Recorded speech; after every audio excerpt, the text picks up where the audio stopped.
باید تاسو ته ووایم چې په دې وخت کې هر افغان ته دا خیال را پیدا کېږي چې کاشکې د کیهان څخه موږ خپل هېواد لیدلی وای. البته دا به ډېره ښکلې منظره وي.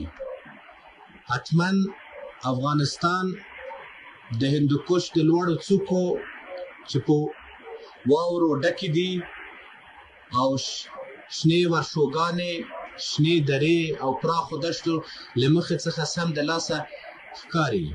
ډېر محترم ملګری ډاکټر صاحب نجیب الله، زه عبدالله څنګه چې مخکې د پروازه مې وعده ورکړې وه، اوس هم دا وعده ورکوم چې موږ به دا د شمشاد پروګرام په ډېره ښه توګه سره سر ته ورسوو او آماده یې چې لا اضافه که نور کوم پروګرامونه وي موږ چې د رادیوګرام په واسطه راکړي کولی شو هغه سر ته ورسوو.